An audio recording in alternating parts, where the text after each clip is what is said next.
ലക്ഷദ്വീപ്, ലക്ഷദ്വീപുകളുടെ നാട്. മറ്റെവിടെയും ആസ്വദിക്കാൻ പറ്റുന്ന ഒരുപാട് കാഴ്ചകളും സംസ്കാരവും ഉള്ള ഒരു നാടാണ് ലക്ഷദ്വീപ്. കുറേ നാളുകളായുള്ള ആഗ്രഹമായിരുന്നു ലക്ഷദ്വീപിലേക്കൊരു യാത്ര. യാദൃച്ഛികമായി ഒരു അവസരം ലഭിച്ചു. ആ യാത്രയുടെ തുടക്കം ഇവിടെ നിന്നാണ്. ഷിപ്പിലാണ് ഞങ്ങൾ പോയത്. അത് ഞങ്ങളുടെ എല്ലാവരുടെയും ആദ്യത്തെ ഷിപ്പ് യാത്രയായിരുന്നു. അതുകൊണ്ട് തന്നെ എല്ലാവരും എക്സൈറ്റഡ് ആയിരുന്നു. എല്ലാ കാഴ്ചകളും പുതുമയുള്ളതായിരുന്നു.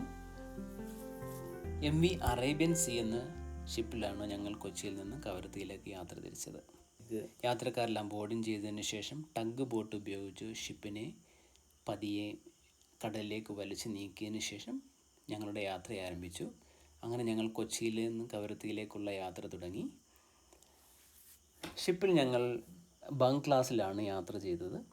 ട്രെയിനിലെ 3 ടയർ AC പോലെയാണ്. ഞങ്ങളുടെ സീറ്റൊക്കെ ഒന്ന് കണ്ടെത്തി ഒന്ന് സെറ്റിലായതിനു ശേഷം ഞങ്ങൾ ഷിപ്പൊക്കെ ഒന്ന് ചുറ്റി നടന്ന് കണ്ടു. ശേഷം ഷിപ്പിൻ്റെ ഡെക്കിലേക്കെത്തി. അവിടെ നിന്നുള്ള സൺസെറ്റ് അതിമനോഹരമായിരുന്നു.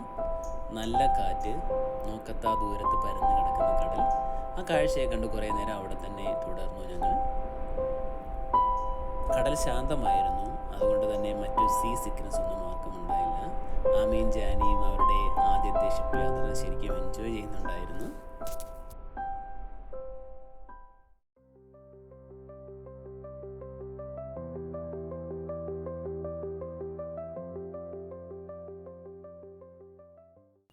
ഷിപ്പിൻ്റെ ഡെക്കിലിരുന്ന് ഞങ്ങൾ കണ്ട മറ്റൊരു മനോഹരമായ കാഴ്ചയായിരുന്നു ഫ്ലൈയിങ് ഫിഷ്. ആദ്യം കരുതിയത് പക്ഷികളായിരിക്കുമെന്നായിരുന്നു. പിന്നീടാണ് മനസ്സിലായി ഇത് ഫ്ലൈയിങ് ഫിഷാണ്. ഷിപ്പ് പോകുമ്പോൾ ഉണ്ടാകുന്ന വേവ്സിൽ അവർ കുറേ ദൂരത്തേക്ക് പറന്നു പോയതിനു ശേഷം ലാൻഡ് ചെയ്യുന്നത് കണ്ടു. അങ്ങനെ കുറേ സമയം ഞങ്ങളത് കണ്ടുകൊണ്ടിരുന്നു. ആദ്യമായി ആ കാഴ്ച കാണുന്നതിൻ്റെ എക്സൈറ്റ്മെൻ്റ് ആയതുകൊണ്ട് തന്നെ വീഡിയോ എടുക്കാൻ വിട്ടുപോയി. അങ്ങനെ കുറേ സമയം ഞങ്ങൾ ഷിപ്പിൻ്റെ ഡെക്കിൽ തന്നെ ചിലവഴിച്ചു. ലക്ഷദ്വീപിൽ നിന്ന് തന്നെയുള്ള കുറച്ച് ഫാമിലിയെ ഞങ്ങൾ പരിചയപ്പെട്ടു. അവരുമായി കുറേ സമയം സംസാരിച്ചിരുന്നു. അവിടുത്തെ കാര്യങ്ങളൊക്കെ അവർ പറഞ്ഞു. അവിടുത്തെ ഭക്ഷണ രീതികളും കടലിൻ്റെ പ്രത്യേകതകളും എല്ലാം പറഞ്ഞ് അങ്ങനെ കുറേ സമയം ഞങ്ങൾ അവിടെ ചിലവഴിച്ചു. പിന്നീട് ഞങ്ങൾ ഞങ്ങളുടെ ബർത്തിലേക്ക് പോയി. എല്ലാവരും സുഖമായി ഉറങ്ങി. അങ്ങനെ 15 മണിക്കൂറിലെ നീണ്ട യാത്രകൾക്ക് ശേഷം ഞങ്ങൾ രാവിലെ 6 മണിയായപ്പോൾ ലക്ഷദ്വീപിൻ്റെ ക്യാപിറ്റലായ കവരത്തിയുടെ തീരം കണ്ടു തുടങ്ങി. ആ കാണുന്നതാണ് കവരത്തി. കവരത്തിയുടെ ഈസ്റ്റ് ജെട്ടിയിലേക്കാണ് കപ്പലെടുത്തത്.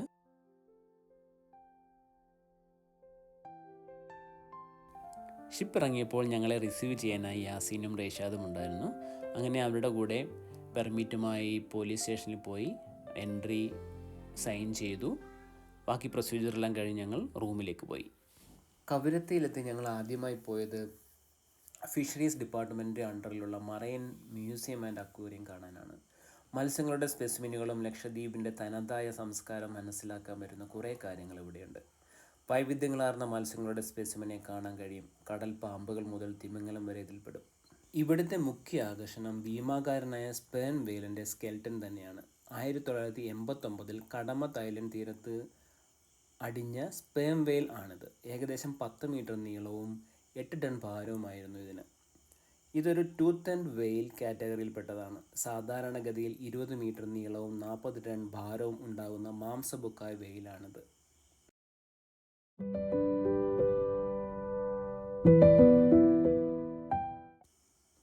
മ്യൂസിയത്തിൽ നിന്ന് നമ്മൾ നേരെ പോയത് ലൈറ്റ് ഹൗസ് കാണാൻ വേണ്ടിയിട്ടാണ്. കവരത്തിയുടെ ലൈറ്റ് ഹൗസ് 1988 ഈ ലൈറ്റ് ഹൗസ് നിർമ്മിച്ചത്. 38 മീറ്റർ ഉയരവും 185 പരം സ്റ്റെപ്പുകളും ഈ ലൈറ്റ് ഹൗസിനുണ്ട്. ഈ ലൈറ്റ് ഹൗസിന് മുകളിൽ കയറി കഴിഞ്ഞാൽ നമുക്ക് കവരത്തി ദ്വീപ് മുഴുവനായി കാണാൻ കഴിയും. ഇവിടെയാണ് നമ്മൾ വന്ന് ഷിപ്പ് ഇറങ്ങിയ ഈസ്റ്റ് ജെട്ടി. പൃഥ്വിരാജും ബിജു മേനോനും ഒരുമിച്ച് അഭിനയിച്ച അനാർക്കലി സിനിമയിലെ കുറേ സീനുകൾ ഈ ലൈറ്റ് ഹൗസിൽ നിന്നാണ് ഷൂട്ട് ചെയ്തത്. അങ്ങനെ കുറേ സമയം ഞങ്ങൾ അങ്ങനെ കാഴ്ചകളൊക്കെ കണ്ട് അങ്ങനെ നിന്നു. ലൈറ്റ് ഹൗസിന് മുകളിൽ നിന്നുള്ള സൺസെറ്റ് വളരെ മനോഹരമായ ഒരു കാഴ്ചയാണ്. അങ്ങനെ സൺസെറ്റ് കണ്ടതിന് ശേഷം ഞങ്ങൾ അവിടുന്ന് താഴേക്ക് ഇറങ്ങി. പിന്നീട് ഞങ്ങൾ പോയത് കവരത്തിയുടെ സൗത്ത് സൈഡിലേക്കാണ്. എങ്ങും ഇടതൂർന്നു നിൽക്കുന്ന തെങ്ങുകൾ, അതാണ് ഒരു പ്രത്യേകത. ഈ തെങ്ങുകളെല്ലാം വെള്ളയും ചുവപ്പും കളറുകൾ അടിച്ച് അതിമനോഹരമാക്കിയിരിക്കുന്നു. ഇവിടുത്തെ ഒരു പ്രത്യേകതയാണ് ഇവിടുത്തെ തെങ്ങുകൾ ഇടതൂർന്ന് നിൽക്കുന്നു. അത് നല്ല കായ്ബലമുള്ള തെങ്ങുകൾ. ഒരു പക്ഷേ ഇവിടുത്തെ മണ്ണിൻ്റെ പ്രത്യേകതയാകാം ഇത്ര നന്നായി ഇവിടെ തെങ്ങ് വളരാനുള്ള കാരണം. ഈ തെങ്ങിൻ തോപ്പ് അവസാനിക്കുന്നിടം കടലാണ്. ഇവിടെ വ്യത്യസ്തമായ ഒരു കാഴ്ചയുണ്ടെന്നും പറഞ്ഞാണ് റൈഷാദും യാസീനും ഞങ്ങളെ ഇവിടേക്ക് കൂട്ടിക്കൊണ്ടുവന്നത്. അങ്ങനെ ഇവിടെ എത്തിയപ്പോഴാണ് ആ വ്യത്യസ്തമായ കാഴ്ച ഞങ്ങൾ കണ്ടത്. തീരത്തിനടുത്തായി തകർന്ന ഒരു ഷിപ്പ്. വർഷങ്ങൾക്ക് മുമ്പ് കവരത്തിലേക്ക് സിമെൻറ്റുമായി വന്ന ഈ ഷിപ്പ് ആങ്കറിങ്ങിനിടയിലുണ്ടായ പിഴവ് മൂലം കരയിൽ കുടുങ്ങിപ്പോയി. ആ ഷിപ്പാണ് ഈ കാണുന്നത്. നെക്സ്റ്റ് ഡേ ഞങ്ങൾ പോയത് സ്നോർക്ലിങ്ങും ഗ്ലാസ് ബോട്ട് റൈഡും ചെയ്യാൻ വേണ്ടിയിട്ടാണ്. ഈ കാഴ്ച കണ്ടില്ലേ, ലൈറ്റ് പച്ചനിറത്തിലുള്ള കടൽ. ഈ ശാന്തതയാണ് ഇവിടുത്തെ പ്രത്യേകത. ആമയും ജാനിയും കുറേ സമയം കടലിൽ കളിച്ചു. ഇത്ര ശാന്തമായ കടൽ തീരെ അവർ ഇതുവരെ കണ്ടിട്ടുണ്ടായിരുന്നില്ല. അങ്ങനെ കടലിലെ ആ അത്ഭുത ലോകം കാണാനായി ഞങ്ങൾ പുറപ്പെട്ടു. ഇവിടുത്തെ കടൽ വളരെ തെളിഞ്ഞതാണ്. അതുകൊണ്ട് തന്നെ അധികം ആഴത്തിലല്ലാതെ തന്നെ നമുക്ക് മീനുകളും പവഴപ്പുറ്റുകളും കാണാൻ കഴിയും. താഴെ ഒരു വലിയ അക്വേറിയം പോലെയാണ് നമുക്ക് തോന്നുന്നത്. അതിമനോഹരമായ പലതരം മീനുകൾ, സ്റ്റാർ ഫിഷ്, സീ കുക്കുംബർ, പലതരത്തിലുള്ള കോറൽസ്. എത്ര മനോഹരമാണ് പവഴപ്പുറ്റുകൾ. ലക്ഷദ്വീപിൻ്റെ ഈ കോറൽ റീഫുകൾ ശരിക്കും ഒരു അത്ഭുതം തന്നെയാണ്. തീർച്ചയായും നമ്മൾ കണ്ടിരിക്കേണ്ട ഒരു സ്ഥലമാണ് ലക്ഷദ്വീപ്, പ്രത്യേകിച്ച് മലയാളികൾ. നമുക്ക് വളരെ അടുത്താണ് ലക്ഷദ്വീപ് എന്നതുകൊണ്ട് തന്നെ ശരിക്കും അത്ഭുതം തോന്നിയ ഒരു കാര്യമായിരുന്നു ഈ കടലിന് നടുവിൽ എങ്ങനെ ഈ കുഞ്ഞു ദ്വീപ് നിലനിൽക്കുന്നു എന്നത്.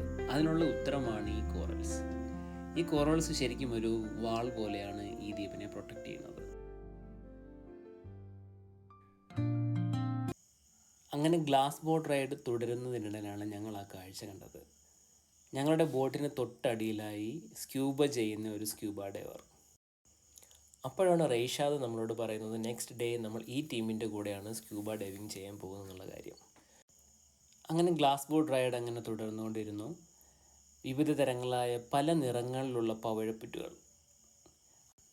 ഞങ്ങളുടെ കൂടെ ഉണ്ടായിരുന്ന ഗൈഡ്സിന് ഇതിനെക്കുറിച്ച് നല്ല ധാരണയുണ്ടായിരുന്നു. അവർ ഓരോ പവിഴപ്പുറ്റുകളുടെയും പേരും അതിൻ്റെ പ്രത്യേകതയും ഞങ്ങൾക്ക് എക്സ്പ്ലെയിൻ ചെയ്തു തന്നു. എല്ലാത്തിൻ്റെയും പേര് ഓർമ്മയില്ല എങ്കിലും ഈ കാണുന്നതാണ് ബ്രെയിൻ കോറൽസ്. നമ്മുടെ ബ്രെയിൻ്റെ ഷേപ്പാണ് അതിന്. അങ്ങനെ ഞങ്ങൾ അടുത്ത ഇൻട്രസ്റ്റിംഗ് ആക്ടിവിറ്റിയായ സ്നോർക്കലിംഗ് ചെയ്യാനായി ഇറങ്ങി. നമ്മുടെ ഫേസ് കവർ ചെയ്യുന്നൊരു മാസ്ക് ഉപയോഗിച്ചാണ് സ്നോർക്കലിംഗ് ചെയ്യുന്നത്. വെള്ളത്തിൽ കമിഴ്ന്ന് കിടന്ന് കടലിലെ അടിഭാഗം നമുക്ക് വ്യക്തമായി കാണാൻ കഴിയും. ലൈഫ് ജാക്കറ്റ് ഉള്ളത് കൊണ്ട് തന്നെ നമ്മൾ വെള്ളത്തിൽ ഫ്ലോട്ട് ചെയ്ത് കിടക്കും. കൂട്ടുകാരെ, ഭൂമിയേക്കാൾ എത്രയോ നിഗൂഢ രഹസ്യങ്ങളുടെ കലവറയാണ് കടലെന്ന് നമുക്ക് തോന്നിപ്പോകും. അത്ര മനോഹരമാണ് നമ്മൾ കാണുന്ന കാഴ്ച. ഞങ്ങൾക്ക് ഏറ്റവും സന്തോഷമായത് അമ്മയും സ്നോർക്കലിംഗ് ചെയ്തപ്പോഴാണ്. അമ്മ ശരിക്കും കരഞ്ഞുപോയി കൂടെ ഞങ്ങൾ. ഇന്നാണ് ലക്ഷദ്വീപിലെ നമ്മുടെ മെയിൻ ഐറ്റം, സ്ക്യൂബ ഡൈവിങ്. പ്രൊഫഷണലുകളായ സ്ക്യൂബ ഡൈവേഴ്സാണ് നമ്മളുടെ കൂടെയുള്ളത്. അതുകൊണ്ട് തന്നെ പേടിക്കേണ്ട കാര്യമില്ല. അവർ നമ്മളെ സുരക്ഷിതമായി നോക്കിക്കോളും. അങ്ങനെ ഒരു ബ്രീഫിംഗ് ഒക്കെ കഴിഞ്ഞ് ഞങ്ങൾ ആദ്യമായി സ്ക്യൂബ ഡൈവിങ് ചെയ്തു.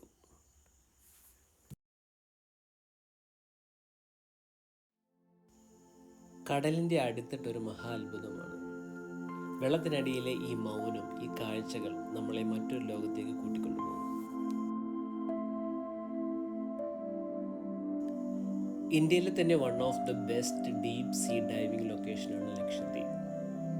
അതുകൊണ്ട് ഒരു സാഹചര്യം കിട്ടിയാൽ തീർച്ചയായും നിങ്ങൾ സ്ക്യൂബ ഡൈവിംഗ് എക്സ്പീരിയൻസ് ചെയ്യണം. അതുകൊണ്ടുണ്ടാകുന്ന കാഴ്ചകൾ അത് വാക്കുകൾക്ക് അതീതമാണ്. ഡീപ് സീയിലെ നമ്മുടെ കമ്മ്യൂണിക്കേഷൻസ് ആംഗ്യ ഭാഷയിലാണ്. വിവിധ തരങ്ങളായുള്ള പവിഴപ്പുറ്റ് കണ്ടപ്പോൾ കൗതുകത്തോടെ എനിക്കതിലൊന്ന് ടച്ച് ചെയ്യണമെന്ന് തോന്നി. അപ്പോൾ തന്നെ എൻ്റെ ഇൻസ്ട്രക്ടർ എന്നെ വിലക്കി. അതിലൊന്നും ടച്ച് ചെയ്യാൻ പാടില്ല, അതാണ് ഇവിടുത്തെ റൂൾസ്. സ്ക്യൂബ ചെയ്യാൻ നമ്മൾ സ്വിമ്മിങ് അറിയണമെന്ന് നിർബന്ധമില്ല. നമ്മുടെ ഇൻസ്ട്രക്ടേഴ്സിൻ്റെ ഇൻസ്ട്രക്ഷൻസ് ജസ്റ്റ് ഫോളോ ചെയ്താൽ മാത്രം മതി. പിന്നെ സ്വല്പം ധൈര്യവും അതുണ്ടെങ്കിൽ നമുക്ക് ഈസിയായി സ്ക്യൂബ ഡൈവിംഗ് എക്സ്പീരിയൻസ് ചെയ്യാം.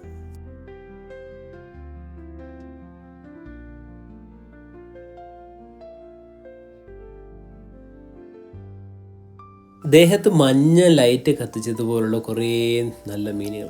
ആ കാഴ്ചയെ കണ്ട് ഇങ്ങനെ മുമ്പോട്ട് പോയപ്പോഴാണ് കുറേ മീനുകൾ പേടിച്ച് മാറുന്ന പോലെ തോന്നി. അപ്പോഴാണ് ആ കാഴ്ച കണ്ടത്, ഒരു തെരണ്ടി മത്സ്യം സ്പീഡിൽ മൂവ് ചെയ്ത് പോകുന്നത്.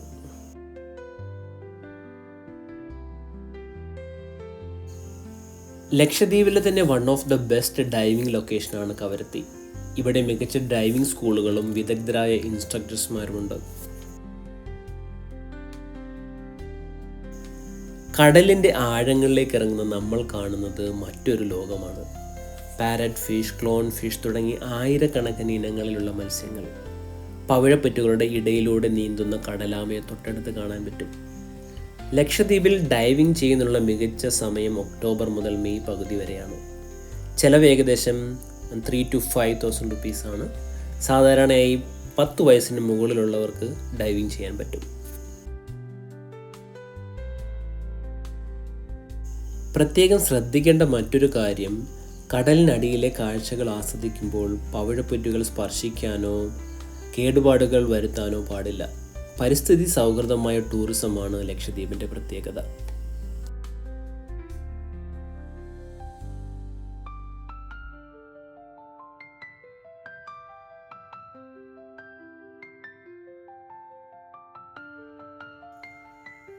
അങ്ങനെ ഞാനും മാളുവും ഞങ്ങളുടെ ആദ്യത്തെ ഡീപ് സീ ഡൈവിംഗ് കംപ്ലീറ്റ് ചെയ്തു.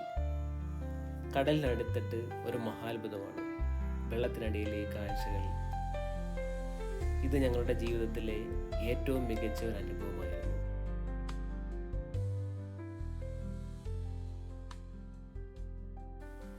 ഇന്ന് ലക്ഷദ്വീപ് ട്രിപ്പിൻ്റെ ലാസ്റ്റ് ഡേ ആണ്. രാവിലെ ആദ്യമായി ഞങ്ങൾ പോയത് ഉസ്താദ് ബീച്ചിലേക്കായിരുന്നു.